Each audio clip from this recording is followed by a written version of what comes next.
We love you, man. We do. Yeah. We really love you. We're really happy you're We're here. so happy you're alive. The outpouring, I think we'll get to that a little later. But the last time I saw you was at our mutual friend Bobby's memorial. Yeah. As you were walking out at the Rainbow, and we spoke, and it was the craziest thing because I realized a week later you had said something like, "Oh, I want to ask you something," and then you walked out, and then a week went by, and I went, I wonder what Matt, and then I started writing you and heard nothing, and then the news came out. It was wild. I was, man, I didn't feel good that day, but that didn't have anything to do with the stroke that was coming 2 days later. I literally was at Bobby's memorial, and I just had a stomach was bothering me, and I walked up to get an Uber because I didn't, my friend John Tempesto, who's plays drums. Love him. It's my dog park buddy, dude. That's my dog park buddy. Yeah, we used to. That's where I had my stroke. I was at his house. No way. Yeah, and I was, I was helping him with something, like helping him do some technical thing, and so I was at his house, and I said, "Dude, I don't feel good, man." And all of a sudden, I went down on the couch and next to it, and I was like, "Better call, better call my girlfriend, better call, the ambulance." And next thing you know, I'm on a gurney going into a EMS truck, and the last thing I remember is pulling into the hospital, and then I was basically in and out of a coma for 2 months, and I was not a medically induced coma either. The coma came on because of the stroke, and on top of it, I got MRSA pneumonia in the hospital, which, only 55% of people survive that. I mean, the odds are really low. Wow, not good to survive that pneumonia. So they told my daughters that I wasn't probably going to live, and they also told a lot of my very close friends that were there, and just the fact that my poor, my daughter Jessica was there, and my youngest daughter flew up with her mom, cross country from the southeast. To think you're going to say goodbye to your father is just a fucking thing. And our mutual friend Greg was keeping me posted as well. Yeah, Mr. Baldwin. Yeah. Yes, yeah, but Greg was there. Greg was there. My friend Matt Holmes and my daughter Jessica. When I finally came awake 2 months later, and which was pretty amazing, guys. So but I'm fucking here and I'm alive and I'm very grateful. You're alive, baby. You're a survivor, baby. I woke up going, "What the fuck happened to my life? What's been going on? What happened to my? Wait, Trump is president again? Fuck, dude! I missed everything. I missed the inauguration, the fires. Is when I was down the night before the fires. I hit the ground, and then and then missed the Oscars, and and nobody got punched this year. Don't worry. Nobody got slapped. Nothing, man. But I think, also, I can just imagine Matt. I'm gonna go check out Perry Farrell's house out in Pacific Palace. Say what the? Oh no! Everything's gone now. I've been there. I've been to his house. I mean, oh my god! I mean, a lot of friends' houses. Time warp. Our friend Marco. You know what I mean? Had lost his house. Who's was in a band, Sugar Cult. A lot of bands, actually. In fact, one of those. Yeah, a lot of musicians. My cousin Brandon is helping with the Altadena with getting a lot of musicians their stuff back. If you happen to see any of his posts, anybody anywhere in social media, his name's Brandon J. He was in a band called Ludafisk and a bunch of different bands, 3D Picnic, but he had his entire house burned down. He also did the music for Orange is the New Black with his wife Gwendolyn and the other Genji Cohen shows, but lost everything and then took that energy and has been getting all of the Altadena musicians their stuff back, record collections, instruments. If that happens to come up, it's always for a good cause, and he absolutely gets the equipment and everything to the musicians. That's so great that he's doing that, man. That is great. Yeah. And then it's like, all right, we had, I'm going to say Fallout. We were shooting for the fucking moon on Joy Division. We were so close to, can I say, I feel like I could say this on the two, because it's not a knock, because I'd rather have you here anyway, Matt, as a friend, because I get all worked up when I talk to like people that I'm like, why? Matzo ball soup. But we almost had Peter Hook for this. Yeah. And then we thought we had Ewan McGregor. And I was like, all right, Obi-Wan, Matt Pinfield, post stroke. All right, Yeah. I'll take Matt Pinfield post stroke. Matt. And I do. like, was- I mean, Peter Hook's. He's such a fucking great guy. I love him, man. yeah. He's just a good dude, and his son Jack, plays bass for Smashing Pumpkins. It's and Jack's great too, man. It's like that great bass playing runs in the family, and very inventive. You know what I mean? But I love that Jack, his son, is like a total grunge head. Like he loves his favorite bands are Pumpkin, Soundgarden. You know what I mean? Yeah. That's the age, I assume. Yeah, because he was perfect age for him coming up. Man, I remember being at new music seminars with Peter Hook in our crazier days, and I was actually, to tell you guys, I was supposed to be at the show at Hurrah's when the shows got canceled after Ian Curtis committed suicide. They were supposed to do one Maxwell's show. They were supposed to do Hurrah's in New York City, a really cool club where I would go. I saw the Furs play there, like their first tour. I saw a lot of stuff at City Gardens, the place that Jon Stewart worked, as a bartender and a bar back.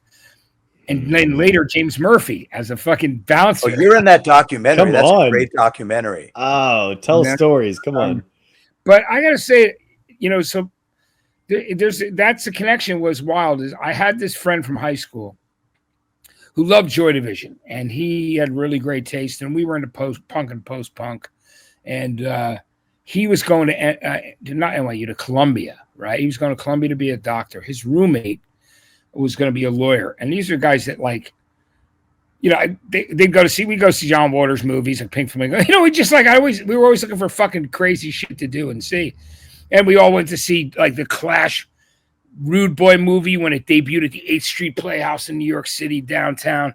So we had tickets for Joy Division, because one of the shows that was canceled after his suicide. We were going to go to Hurrah's, which would have been great. Damn. But then I was there when they played City Gardens. Speaking of Jon Stewart and James Murphy, Joy Division, New Order played in the afternoon. The only thing they had out was the Ceremony single and In a Lonely Place, which were both Joy Division songs, really, they never got to record. So I watched them, and Bernie Sumner. Bernie's a great dude, but Bernie, he was very nervous taking over that frontman spot. He was not facing the audience. You always hear those stories about Jim Morrison, or you hear about David Byrne, and all these guys didn't face the audience. But Bernie, I can actually say I was there and witnessed him not being able to face the audience when they were doing, because it was so new for them, just touring on one single after Ian Curtis's death. And he's talked about, they basically went around and said, all right, which of us is going to be the singer? And they basically settled on him by him just by default. It was like, what about you? Okay, what about you? And then he ended up just being the singer and was like, I don't want to be the singer. And so, but it's so different. But that's the thing, is you have to, coming from me, a guy that knew New Order, and I love, we just covered True Faith at one of the goddamn comedy jams. We mashed it up with another new wave song. I forget. I think we did a Depeche Mode into New Order, and I love, and we did. What's the big record, that New Order record that is Corruption with the big record? We did a new record, New Order record on the podcast. There's Corruption, Power, and Lies, I think. Yeah. No, it was the one name one. Ceremony. No, not it was, Ceremony. No. Jared, look that up. I don't want to sound stupid. Yeah. Did you guys do Substance? Because it was Substance. That's it. It's Substance. That's like the greatest hits. Which is the greatest hits. It's all the singles, Yeah. And by the way, as we know, just being a alternative radio DJ and a club DJ at that period of time, they were every song had 10 versions out. You know what I mean? Sure, and they're all long too. Yeah, it's like 20 but that versions. was. But this is what gets me is how you can go, because this is me really listening to a Joy Division record from the first time. I had roommates that loved the song "Love Will Tear Us Apart," and they would cover that in their band, but I never really dug into them. And so it's this is my first listening, but it's how do you get from Joy Division, which is dark, and just, you know, repetitive. I mean, I can see the similarities in the dance music, obviously, and the post-punkness of it, but it's also like, how do you get from that to doing like, you know, every time I think of you, I feel a shot, right? You know, that's such a, it's so crazy to know that those are basically the same bands.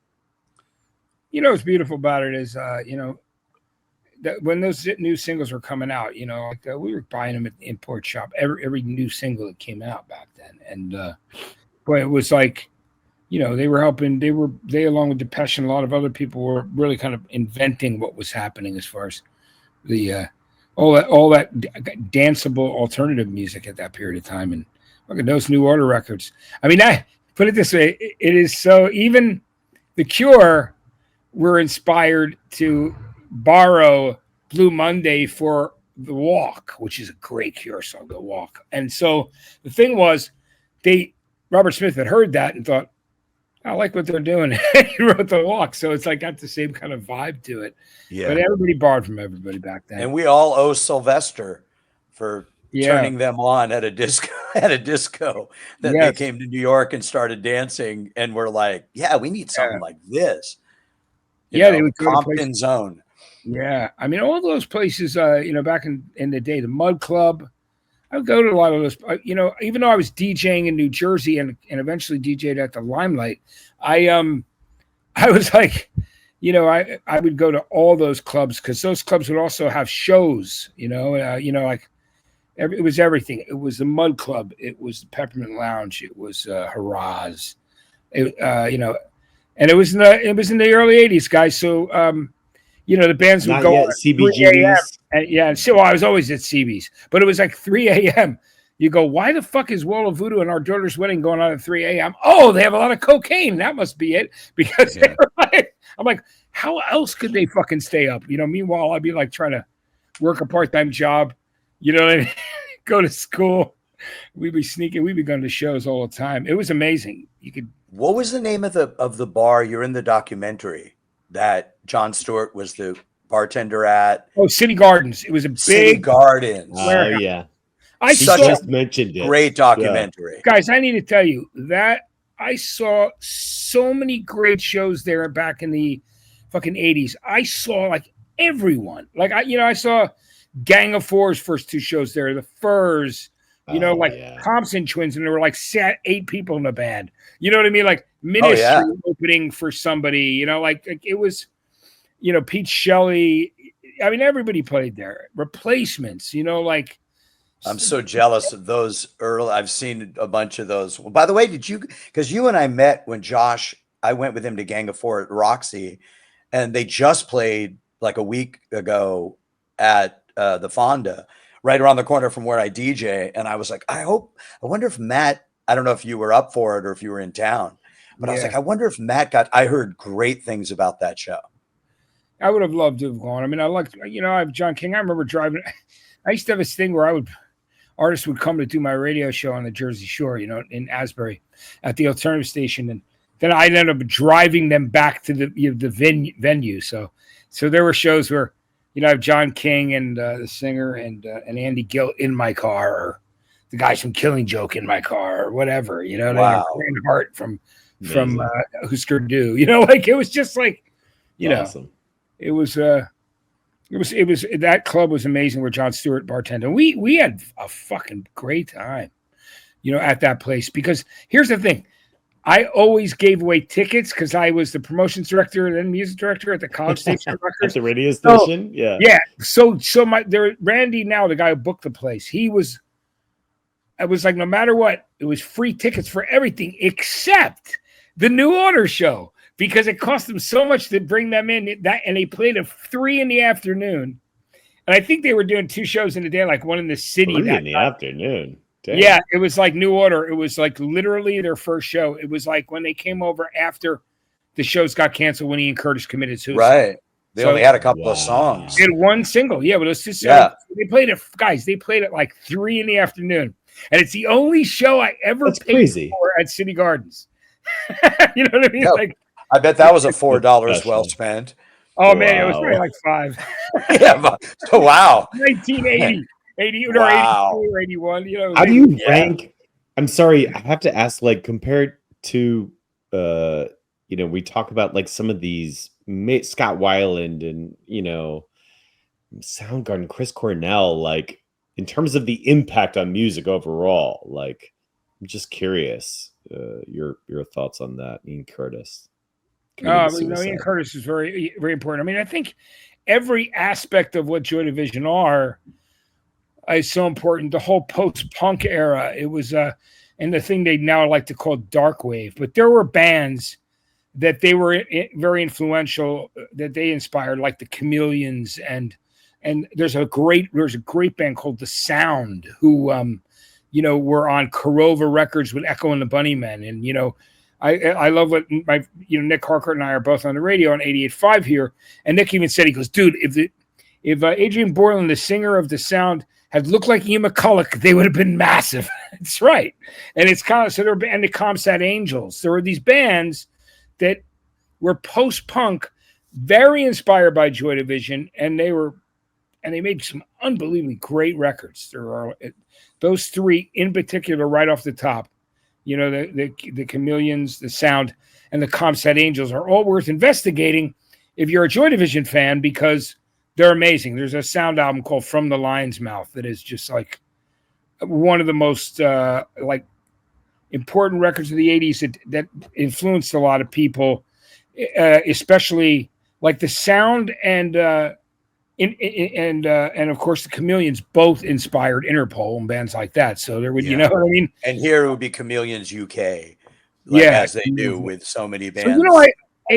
So I don't know if you guys noticed, but they played a year ago this past weekend, and I opened for them DJing on stage, playing all vinyl. Oh, come on.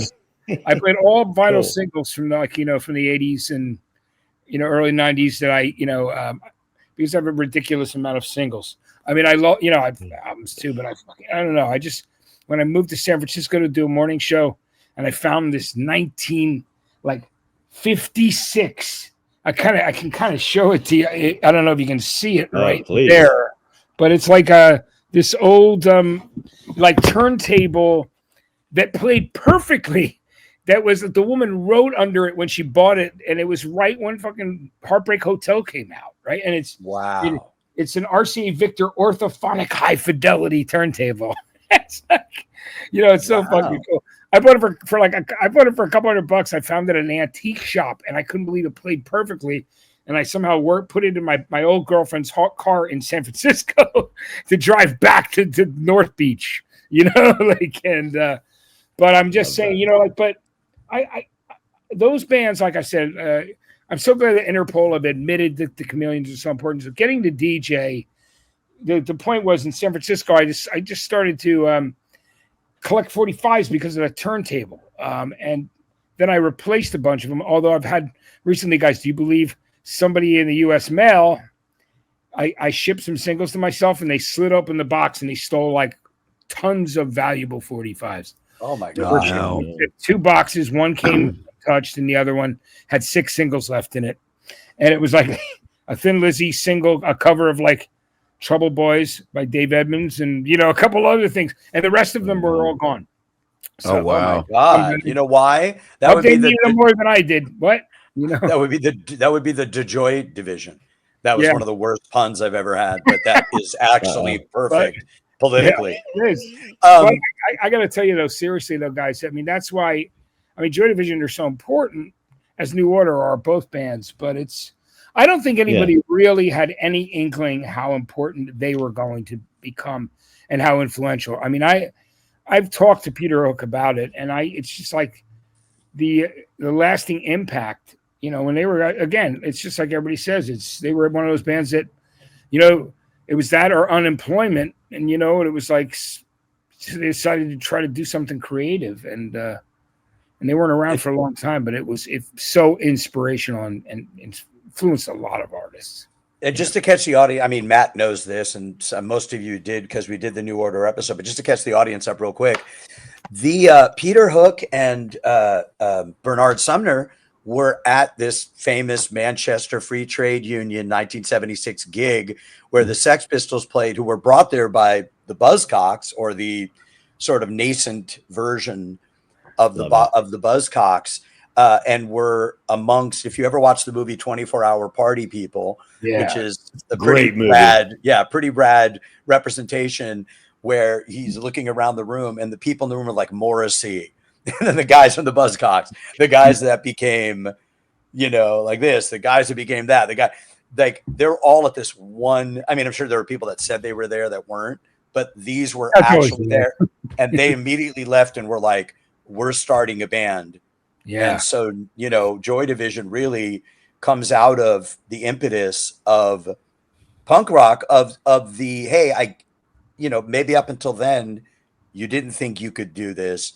This showed you that you could absolutely do it. And you were angry and you could just vent your spleen and be in a rock band, even if you didn't have the most talent based on it. And, art school sort of stuff. And that, that really begins this whole thing, I'm saying just to catch, the audience up. Sure. And then they said, let's get, they were looking for a drummer and a singer. First guy that called was a guy named Ian Curtis. And basically Bernard hired him over the phone without ever having heard him sing, based on what he heard. And then a while later they got Stephen Morris. And I think a really accurate representation, because I didn't really realize it till looking at it today, was Bauhaus started around the exact same time. But if you look at how Bauhaus continued, because nobody died, and because that was maybe more of an accurate representation of what could have happened, because Peter Hook has said that the direction they went in with more of the dance stuff was likely where they would have gone, because they were all turned on by the same sort of things, and that it might have gone in that direction anyway. Because Stephen Morris is a kind of an unsung hero, the drummer in this band. Yeah. He is an absolute machine. Like that stuff. Yes, there are stuff that's programmed and Martin Hannett did, but some of that stuff that he plays, even when you see him now, he is a metronomic machine through the whole set. Like that's a dude. People didn't realize that how talented that he was. I think nobody ever really speaks about that. They talk about the sound, because obviously, but it's as a rhythm, as a rhythm section. It was really, it's amazing. Him as a drummer, and then and Peter's, just the notes, you being a musician, and the notes that he's played and the way he plays and the way he plays, it kind of reinvented things. He certainly reinvented things for a while and inspired so many other people. And I think that's what it really takes. We're going to say something, Josh? Well, I was going to say that we should probably jump into some of the songs on the record. Let's pick out one of the most important ones. We don't have a super longer time. We have about a half hour. Well, side one is definitely where you want to start. So Atrocity Exhibition, based on the 1970 collection of condensed novels by the psychologically provocative English writer J.G. Ballard, which featured a chapter called Why I Want to Fuck Ronald Reagan. It also contained the story Crash, about people who are sexually aroused by car accidents, that was later made into a movie by David Cronenberg. Yes. Did you ever see that, by the way? That's a fascinating movie. Love Crash, yeah. Yeah. Creepy. I like that it's got the movie's great. I also love the end of it that they play Stereophonics Maybe Tomorrow at the end of the film. Love that song. Yeah. Great song, yeah. Good choice. Great song. And it's what's this? Kelly Jones' birthday of the Stereophonics today. Just so happened to know that because I'm doing my radio show. And I said, what? Go out and play Maybe Tomorrow, even though they have their new record has some really good songs on it. But I guess so. After Atrocity Exhibition, which is, by the way, a great song name and a great way to open your album. Well, I would say this is long. It's a long. If you listen to the first album, 6 minutes. Yeah, if you listen to the first album, there's one song that's really long on Unknown Pleasures, and then they put this out and they open a record because, as you said, the next song is really it's like a great single. But this one just knocked me out because it's like, here's the 6-something minute song really trying your ears out. When if they had opened with Isolation, you would have just gone, wow, this is a great pop band.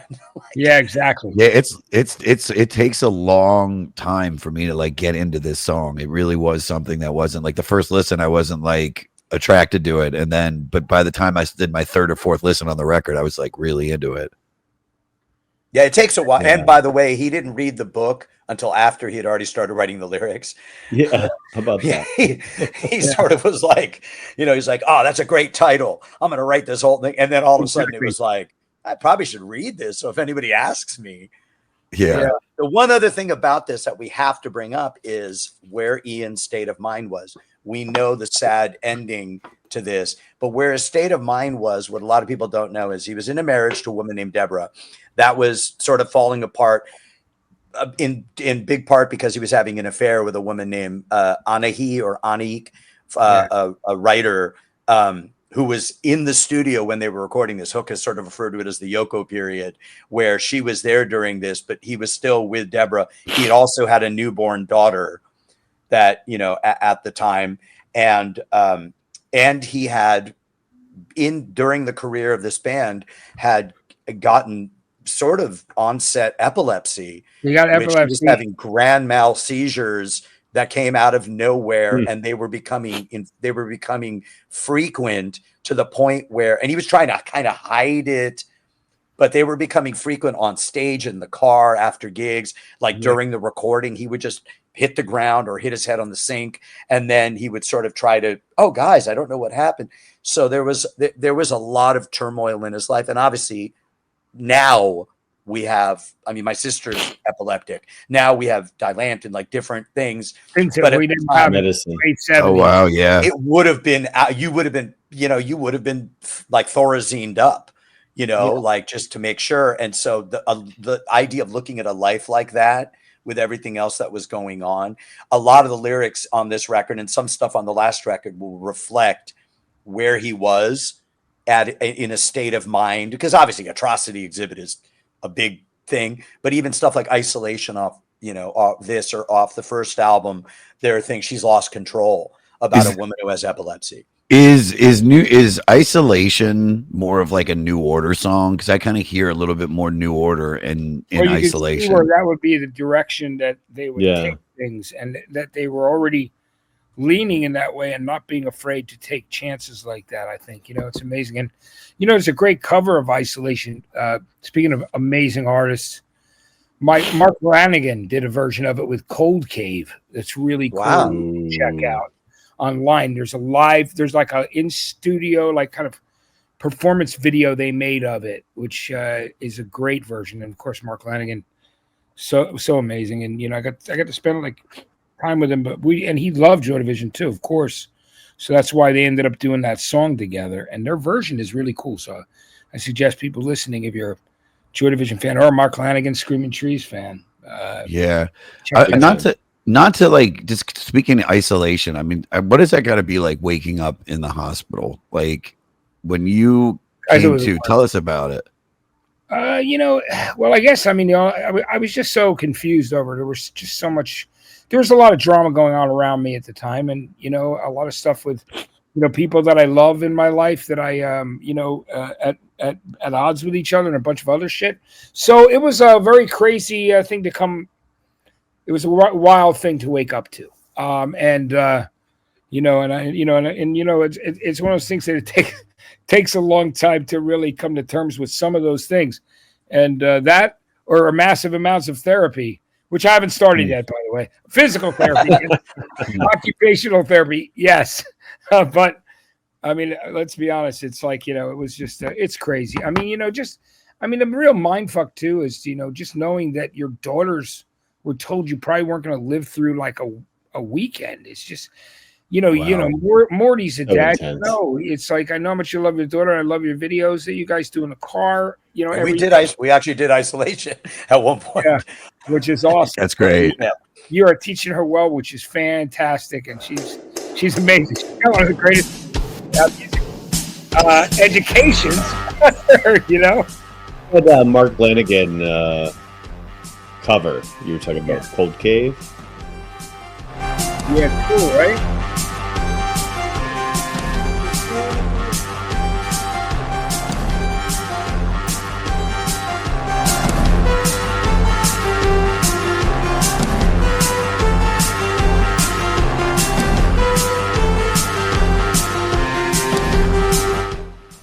great song. But when I say like also though, like, did you when you're getting up from the hospital, like, did you just remember the last thing being over at John's house? That's all I remember. I mean, that's the last thing I remember. And supposedly there are people that came there, and there were times where they were, they thought they were having conversations with me, but I was unresponsive, and have no memory of that. But I know there was when I did wake up. I know I was doing. My friend brought his guitar, and we did "Cry Baby Cry" by the Beatles. Wow. Cool. And then Art Allen from Everclear was in there playing guitar. So I was singing in bed, but I wasn't. I guess, or at least I can. And then I didn't really like a lot. Even that coming out of it is cloudy, because they're, it's just still, you're still like things are there's just my neural pathways. Of course, I'm rebuilding those right now too, because it's affecting me on my right side. But I've come a long way. Like they were blown away. Like I know people that came and saw me in the hospital there. My old bosses from MTV and, a lot of my friends, and they were like really shocked at how the progress that I made already.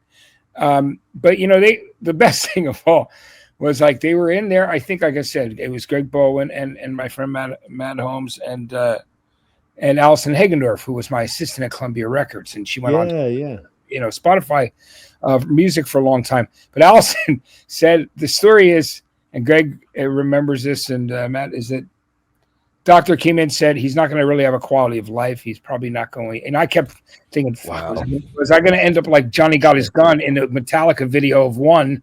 Fucking, and that was like it's always been it's like one of those things you fear. I'm like, please don't let that happen to me.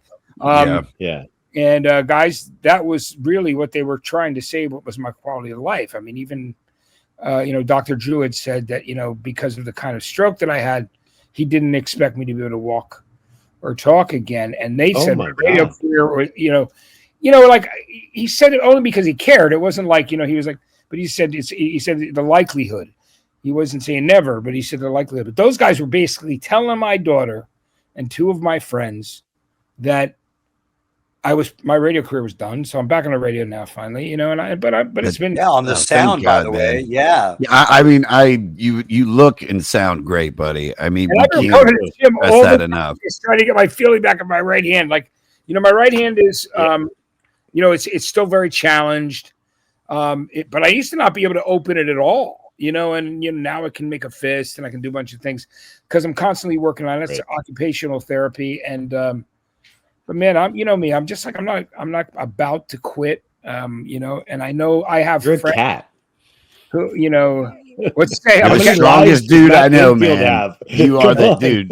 Pinfield will keep on keeping on. But you were already inspiring me in the videos. Like when you'd be in the studio, be like, it's 8 a.m. in here. And I know we're in the same town. You're at the gym. Yeah.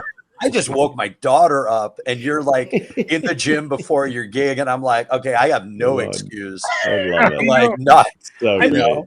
And I will tell you this, guys, I've already, without naming names, I've already, had conversations with, like one in particular, a really great guy in entertainment who went through a stroke recently too. And I think that his family and his wife wanted me to talk to him just, to kind of put him in, help build spirits, man. Cause it's hard. It's a hard thing, man. And it's not easy. There's good days and bad days. It is, and, totally.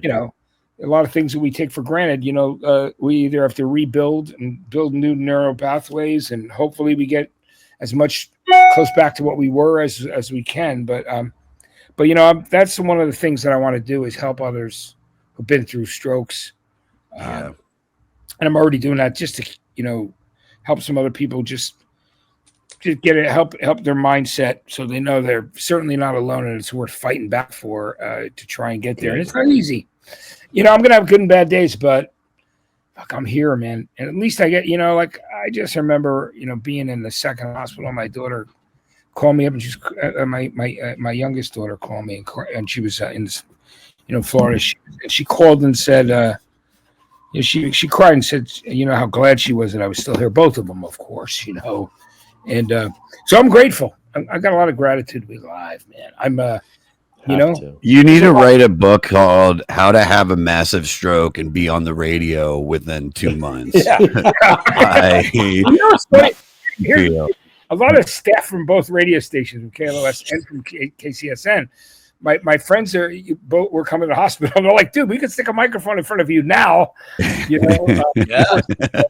I would have liked that, but they couldn't. You know what I Write mean? that book, dude. Write But- that book because No, but you are a work of art, bro. I'm It's very crazy. grateful. That's what like You know? I got so excited when I found out you were gonna come on today, man, because it's like it really is. Since the journey of this show, like you were on so early when me and Morty and Jeremiah, Even we didn't before have the me, yeah. Spotify Music deal. director. We didn't have the spot, writer. dude. Yeah. We didn't have the Spotify deal. Yeah, we did didn't Martha have Hoop, anything. and all the young dudes, and We were doing all the young By the dudes way, who come to my Ian house. Hunter's Yeah. birthday today. David Bowie stories. Come on. Dude, but Whose birthday Jeremiah, today? Jeremiah, Hunter. Jared, do you remember when you showed up at my house So and good. do you remember when you showed up at my house with like a staple gun and sound padding and then Dude, completely I love changed coming over your house and my doing it. First of kitchen? all, you know, it's great. I made new friends when I hung with you guys. Like it was like so cool. You know what I mean? And you weren't that far away Unbelievable. either, Josh. It was great. You were right down the street. No, you he know? was down the street. Yeah. Yeah, I was a the block same away. place? I was a block away, and so, Yeah. but it was like from the beginning of the show, like you were one of my. I mean, you were like the second you came on, I was like, oh, he's gonna come on all the time, and then A you got real busy, guy. and then we got Wayne Yeah. Fetterman, and I was like, I guess Wayne Fetterman's our guy because Fetty Wap is just the exact opposite of me, Dude, and you're. I'd And love to I have always feel Matt like you're me if regularly. I. Come on. Yeah, dude, brotherly connection. It's a blessing to fucking have you here right now, endless. man. We love What I you. was saying, Matt, is today is Ian Hunter's birthday. Speaking Who I of, love, by the way. yeah, know what? and Susie Ooh. Quattro. Now, speaking A of nice which, one. we talked about Montehubo. Man, you know what's really I came back to me and I realized a song I had played by Ian Hunter, Montehubo, on the radio before my stroke was "Rest in Peace," which is wild if you think about that. It's on the live Montehubo album. It was also a B-side, and it's an amazing song. But I thought about that later, and I was like, why am I? That song came into my head. I hadn't listened to it in years, and I always loved it. It's like a slow, almost ballady song. I can already see JT reaching for it. And I can already see his. I must find it in By the the middle way- of conversation. Drop song. Before my stroke, like the day Can we get the ticker going, JT? so weird. Because I was on the air that day. You know what I mean? Like I had recorded my show on Sunday for the Monday, and then I went over to Johnny Tempesto's, and like I was helping him do some tech stuff and just working on some shit. And then next thing you know, I'm like, Johnny, I'm not feeling good. You might want to give my girlfriend a call and in the ambulance. It was like that. It was a rough. Yeah, that's a Greg sort of kept me up on that. And by the way, that's a perfect segue to the next song, because based on the Jewish, none of these guys are Jewish, but based on the Jewish holiday of Passover, which is when the angel of death, we know, saw the sign on the door and passed over the house of certain people, I'd say that, that's kind of apropos for somebody that, I mean, not to put too fine a point on it, dodged a hell of an angel with this one. I mean, you had better angels looking out for you. It's really crazy, guys. There's moments where, they said that in the hospital, there were times when I was saying, I just have to say goodbye. I just have to say goodbye. And then and that's what I was saying. And then I wasn't, saying, it's just wild. There's things that I've been told that I said early on, like within the first day or something, before I went into a deep coma from the MRSA pneumonia on top of the stroke, which was just a crazy thing. Hey, but I'm here. I'm just grateful, man. And for anybody who's listening, if you ever had a loved one who had a stroke, my dad had one too, years ago in his classroom. My dad died. He had a tear in his heart, and then they saved him in this like miraculous surgery. Right, it was in Philly. Went to the right hospital with the right surgeon. Everything saved him, and then he went back, and he's kept having these little procedures done because his heart the heart would like beat a little off, and they take him in. and he went in to get a stint put in, and then he had a stroke and died. So, dude, strokes are no joke. I mean, you know, it's the fact that you came out of it. I mean, with everything else that's happened to you too, Matt. I mean, Jesus Christ, dude! Like aneurysm when I'm 15, yeah, and then you know, like, and they being hit by a car, like you know, around like you know the whole 2000s. You know what was that's that? why you say you're a cat.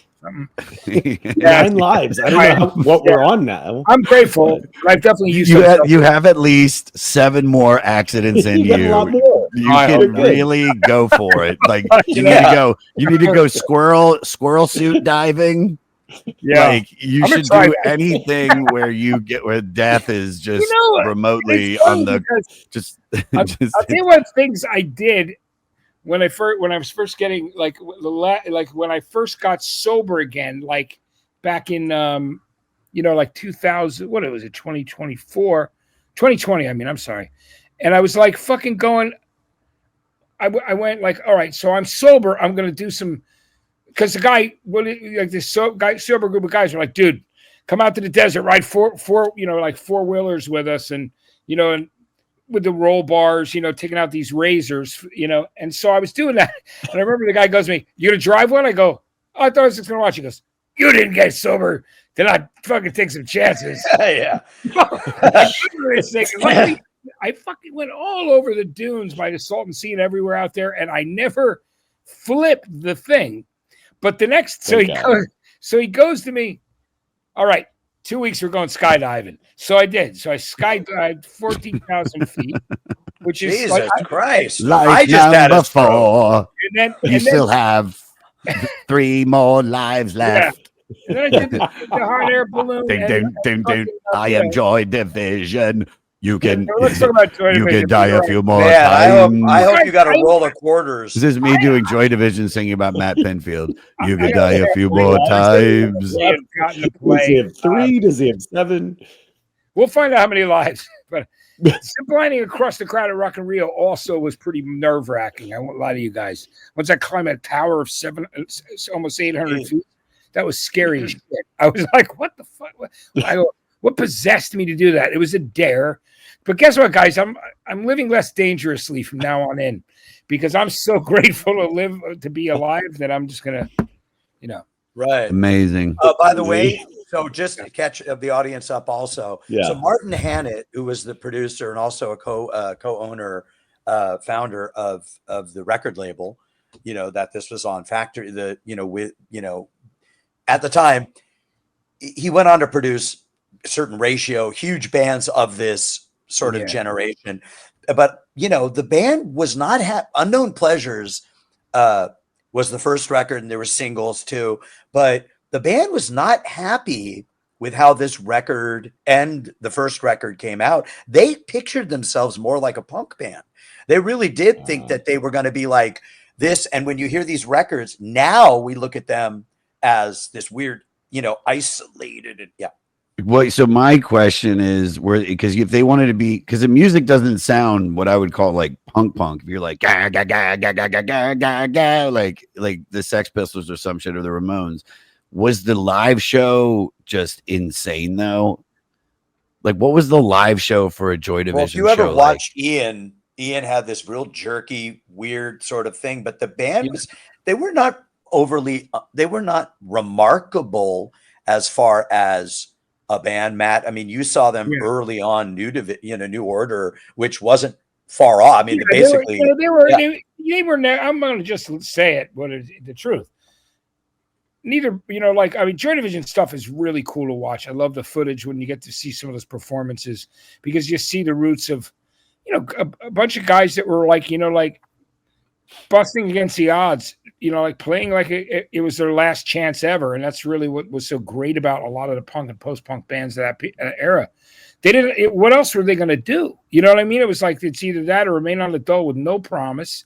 And it was like a thing, you know, in their lives. But I mean, they were cool. And I saw so many bands in that era that came through America, you know, in Asbury Park or in Trenton or in New York City or Philly. I saw so much music.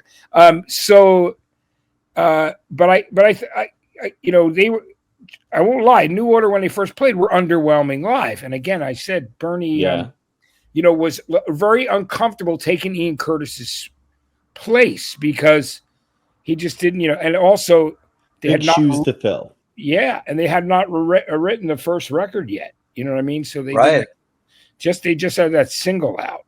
So it was a short show, and it was, but again, the records they had so much promise, and that's why so many people have loved to cover this stuff. And then, we're talking about this album, Closer. I mean, all I gotta say is that once again, the band had some of the greatest artwork of all time. You know what I mean? 2 albums, yeah, 2 albums, right? Yeah.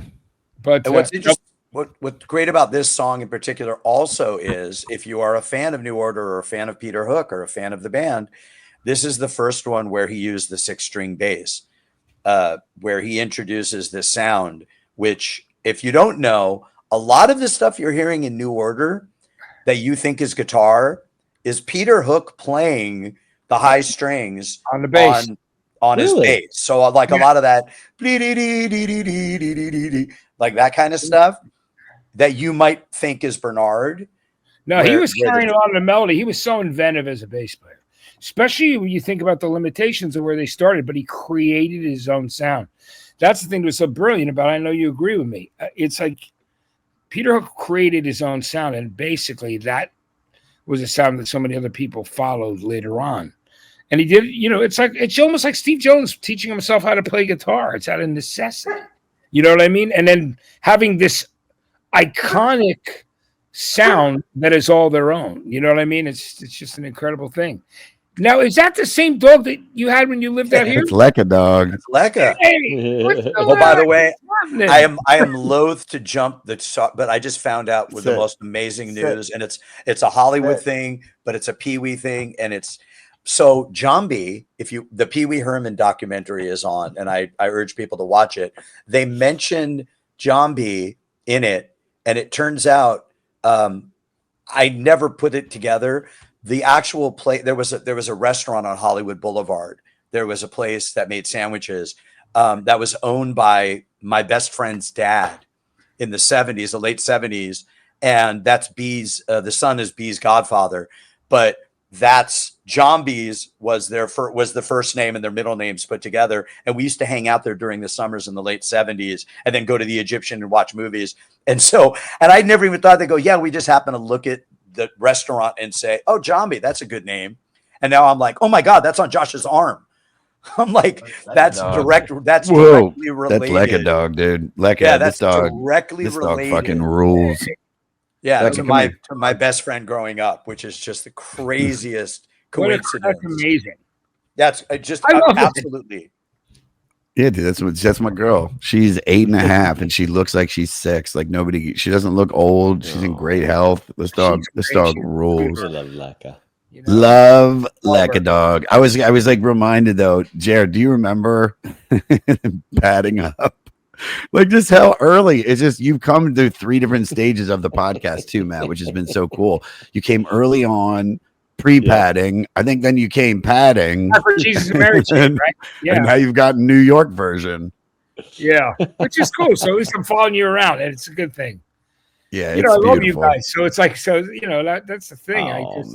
I even bombed this episode just because I said Matt's going to be on. I haven't gotten an opportunity to. I needed help today, dude. I do not feel like and I just came off. I'm gonna go. I'm gonna hit the bathroom the second this is done and just. Either Morty or Matt could carry this entire episode, but this was like a perfect episode for me to not feel good at just to be a little. By the way, this is a good record. To not feel good too. Come on. Yeah. Oh yeah, this is Mishpacha. All right, it's all right. So we gotta start wrapping this up. Like, what are the main things we got to talk about? Like, if we got a few more minutes with this, like what do we have to mention? I mean, side 2 is pretty epic as far as, here's what you have to remember. So for the audience listening, if we haven't already said this, they do their first album, not a lot of success. It's okay. It does okay. They put out a couple singles. John Peel, once again, who is a great radio guy. I don't know if Matt, did you ever get a chance to meet John Peel? I had lunch with John Peel at the Hotel Nice. Caversham in 1992. Yeah, Reading 92 in Nirvana. I was there backstage. Wow. Nirvana one night, headlining Public Enemy the other night, and the Wonder Stuff, who I was really involved with. I'm on one of their albums, and I love those guys. They were the 3 headliners, and John Peel, Miles Hunt and some other people I knew there set it up so I could meet up with John Peel at the Hotel Caversham and we met, had lunch. It was fucking cool. I have so much respect for John Peel, and he was a lovely guy. We talked about T-Rex, and of course, because he was so involved, and he loves the Undertones, Teenage Kicks. He's just such an important guy. So I'm glad I got to meet him, and he was really cool. And John Peel is that guy that gave the chances, and all those great bands, right? Yeah, and his sessions. And so I'm sure Josh will want to tie this back also, but for this, they get ready to do the second album. We talked about Ian's going through, break up. He's in a bad state physically, mentally, a lot of things are going on, but just had a baby. And then they get ready to do this record. The epilepsy, the seizures are increasing. And then they record Love Will Tear Us Apart, which I'm sorry isn't on either of these records, but they do Love Will Tear Us Apart. And DJ, that's that single. Yeah. And then the day before embarking on the American tour, remember, even according to the band, Ian wanted to be a rock star. I mean, the thing about Ian, which a lot of people, I think that sort of cop Ian's monotone delivery is, if you really listen, he wanted to be David Bowie, in that way. Yeah. I think he wanted to be. That's the loudest ringer. Is the phone on top of the computer? Because that thing that went into my ears, dude. That sounds like a life alert. I want to make sure you've fallen and can get up. Yeah, no, that was a. I'm falling, and that was that's the thing is he wanted to Josh be Homme. David. He wanted to be David Bowie, but he just sang at the best of his ability. And we've talked about this like a lot of other artists, people get on the train where they think you are, but they don't realize that you're doing your best to sort of sound like the people that influence you. So all these bands that kind of came out later sounding like this, we're doing the best Ian could do at probably emulating Bowie during the Berlin years, which would have been right up against this Bowie, 72 Bowie glam. And then he's in Germany doing, Look Back in Anger and, these kind of, these very austere, remember the name of the band originally was Warsaw, which is, a side of a Bowie German, song. And I know you were tight with Bowie as well, not to go off on that tangent, because, I know how fond of each other you were, but I want to say for somebody, I grew up, I'm sure Josh and JT are the same thing. I grew up with you as a personality on 120 Minutes, even before anything else. Obviously I didn't know anything about your career prior to that or DJing, because we were out here years later. We found out we had mutual friends like Jill and other people, but like John Peel, you and I know this, but the outpouring when you were in the hospital, and I believe you were at the same hospital where my dad had passed away, so it took on kind of it took on a resident, and I was born across the street from there, so it's a lot. It was your thing, but it was very triggering to me as well, and but to see the outpouring. I mean, I know you're aware of it in retrospect, but in real time, when people really didn't know how they were going to go, to see the outpouring of everyone, but musicians across the world who owe such a tremendous debt to you, because you're not just a paycheck guy. You're like me and Josh. We live and die for the music. Yes. And to see that Green Day basically brought you back into the world by honoring you, by having you give them the introduction to getting their star on the Walk of Fame. I mean, just that alone is you know, Yeah. it was how many you're amazing. gonna do? How many are you going to introduce at this point? Now everybody in terms wants of- I know. Like, I would take Matt It if was I a get so lucky. Josh, you know, it was beautiful. Matt, you got to MC it. Oh, I'm there for you guys. You know, that's what it is. It's true because I just no. I mean, meaning like I'm just very grateful. I mean, that pouring was amazing, and it's people that you know, like, people had showed me the posts like later, like even when I first came out, but I still was like kind of I was staying off social media to be honest with you, for a while, but somebody had sent me a text that Mick Jones of the Clash sent me, and Paul Weller posted about it, and Bob Mould and all different people, so just take the Clash and the Jam right there. That's two, you know what I mean, and Mr. Do and Sugar. But I mean, there's so many beautiful ones. I think the stuff that Garbage wrote, that Shirley wrote, was beautiful, man. And so many people. I was so honored. And speaking of which, Peter Hook was another guy who reached out, which from Joy Division and New Order, which was great.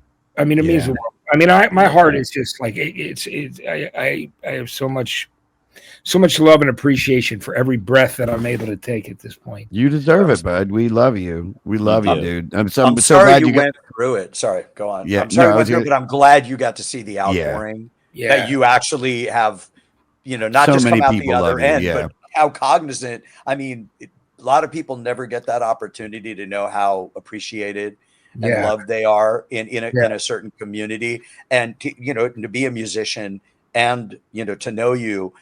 The outpouring was not just, hey, a guy, it was, this person was instrumental in our success and for championing us, similarly to John Peel, in a way that if you're under a certain age, because I don't know how you get your music nowadays, TikTok or however, but to know that at one point in time we could turn on MTV, and MTV had already started going in a direction of not really having a lot of identification for a lot of people like my age who grew up with MTV.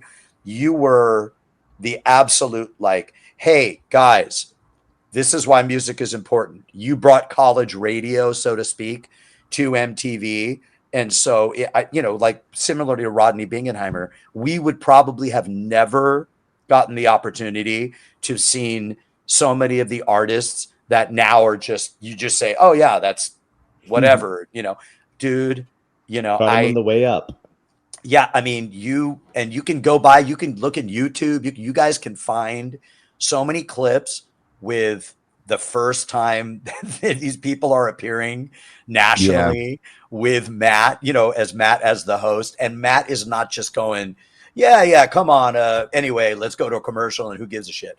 Like Matt's on there, and you can tell he listened. You can tell he knows their influences.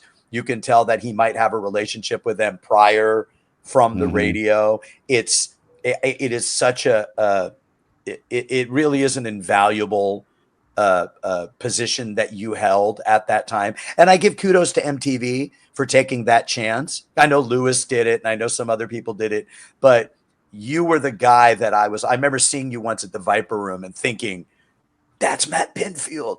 Like that's Matt.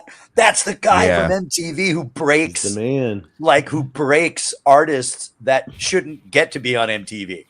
And you gave them that opportunity. And that, I think. And we're definitely going to have you back. Now that it's like, I would love for you to come. We have about 150 some odd episodes left. So you'll be back, dude. I'm so happy we got years. Yeah. I love you. Thank you for saying that, Morty. Thank you for all that, and thank you. We love you, buddy. So, Jeremiah, I love you guys, and it's great to be alive. And I enjoyed. I feel at home with you guys. You guys are you guys are brothers. You're fam. So all right, so let's wrap this up. So, favorite song on this record? We mentioned it. Isolation's still my favorite song on this record. It just is. It just grabbed a hold of me. when I first heard it. I mean, I was certainly open at that period of time to the stuff that was becoming the post-punk stuff that was very dancey. So I love the sound of that. Although I love this record, and I'm not sure which one I love more, this one or Unknown Pleasures. I might, I don't know if, which one I would pick as my favorite of the two. Yeah. Is there anything you skip over on this record?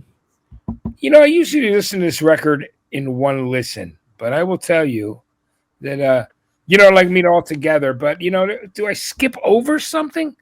I don't know. I think some of those songs ended up on that, like, Still record, like, like the stuff that was, and you know what I love, which was Dead Souls, of course, and Nine Inch Nails cover of that, which was, written around the same time. Awesome. What a, I'm a fan of Digital, which nobody ever brings up, and they hated that pedal. They hated pedal. No one's talking about Passover. We have so many Jewish Passover is great people on the show. I know, and I like how they even said, we're not even really sure why he wrote this song. We're sort of sure, not really sure why he wrote this. He's definitely song. Not Jewish. I think he had studied divinity, if I'm not mistaken. So it might have been an Old Testament thing. Eat some matzah and bride. Yeah. You think that's hard? Try passing matzah for a week. Baruch atah Adonai, Eloheinu melech. Guys, I'll tell you. Third song. Can you? You're gonna love it. You hate when I ask this, Morty, but can you fuck to this record, Matt? It's something in the Matt Pinfield repertoire. You can pull this out. I kind of feel like you can fuck to any record. You know what I mean? It depends on what It's true. Yeah. But I feel like this one's got a little. You could do it. It's got the beat. What would be your way to like sum up this record? What's your elevator pitch to get someone to listen to this? I mean, what would I say in particular? What would you say? I mean, I would say that it's something that definitely deserves your time to at least listen to it once and listen to a band that was literally, I really believe, like, every single stroke of a band like that. And they're not the only band who was like this, obviously, at that period of time, but, played every gig like it was their last. It might be their last. It sounds like a band in desperation in many ways to me. Not really completely sure of what the future holds, but are going to do it and hold on as long as they can. A period of time, and that's how I feel about. Wow, I love it. So where can they find you? Where's the radio? Like, what's going on? Like, I'm on the SoCal Sound, which is the you can hear me on the radio there. I'm going back on KLOS and Flashback, the other syndicated show I have. So I'll be back on the radio pretty much everywhere, like very shortly. And we are so happy to see the post because I see them all the time. And shout out to Gary Calamar, who's also Gary's such a great dude, isn't he? You can always look for me on Instagram. It's at Matthew Pinfield, and and on X, same thing. It's Matt Pinfield and Matthew Pinfield. I think on Facebook. It's all that shit, but it's that has. We'll find you. We'll promote the hell out of it. Morty, if you want to give a shout out, if you have like I said, I get a kick every morning when I get a little thing that says Matt likes your post or whatever when I post the ones with the kid. But DJ Morty Coyle on most of the social media, and then check out Master Fleece Theater with me, Josh, and Wayne Fetterman and JT.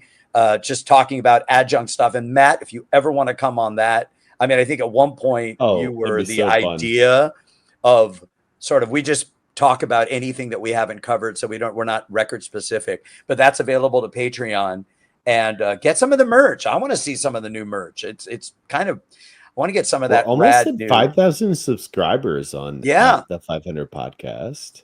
And so all of that, but are you at the same place? Not giving any information away. Are you at the same place? Yeah. Oh, okay. So, I know the Stanley, almost 10K views. So I just wanted, so if you're ever around, come by Good Times. If you ever feel like going out, Davey Wayne's, hang out or whatever. Yeah, dude. We love you, buddy. We love you, buddy. Yeah, we got to do it. All right, we'll go get lunch when Josh isn't down.